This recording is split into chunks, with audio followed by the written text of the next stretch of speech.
A man was framed and spent 15 years in prison. After breaking out, he followed a map that led him to a hidden treasure. Edmund knew this fortune hadn't come easily, so he decided to repay those who had helped him. He wrote a letter to Jacopo, telling him that he had bought him 2 ships and 3 properties. He also told Jacopo to dress like a gentleman and come find him in Marseille. Jacopo was thrilled when he received the letter. He could hardly believe what was happening. Soon, Jacopo arrived in Marseille as promised. Curious, he asked Edmund where all this money came from.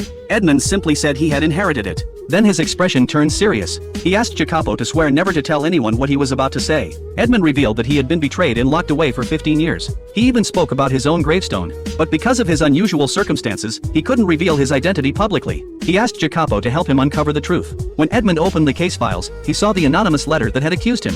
That letter was the reason he had been imprisoned. It had no signature, but the paper came from Catullus' tavern. Edmund couldn't understand why Catullus, the tavern keeper, would want to harm him. He had no quarrel with the man. Edmund told Jacopo to grab a gun, and together they stormed into Catullus' tavern. He handed Catullus the letter and asked if he recognized him. Catullus studied him for a long time but didn't recognize him. Only when Edmund spoke his name did Catullus' face go pale. He tried to run, but Jacopo was already blocking the door. Catullus fell to his knees, begging Edmund not to kill him. Edmund demanded to know if he had written the letter. Catullus swore it wasn't him, that it had been Danglars and Fernand. He said he had tried to stop them but they threatened him. Hearing this, Edmund was furious. If Catullus had stopped them, he wouldn't have been thrown in prison for 15 years over false charges. Now, he wanted Catullus to pay for his inaction. Desperate, Catullus pleaded for mercy. He said he had looked after Edmund's father during those years. When Edmund didn't believe him, Catullus pulled out the purse that Morel, Edmund's former boss, had once given him. He claimed he had delivered food every day to Edmund's father, and Morel had also helped often.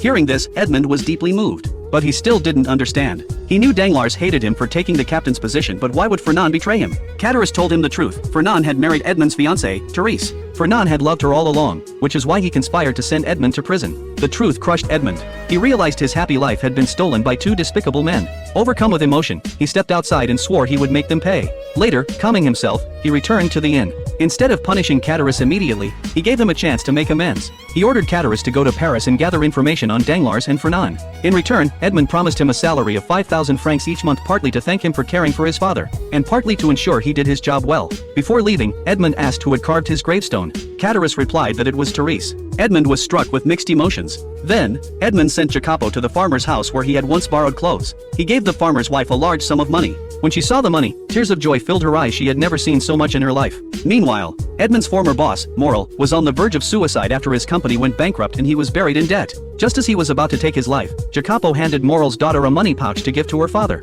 When Morel opened it, he found receipts proving all his debts had been paid off. Inside the pouch was also a letter, saying the sender hoped this would help him through his troubles, and included a diamond to rebuild the ship Pharaon. Morel was stunned. He realized it must have been Edmund who had saved him.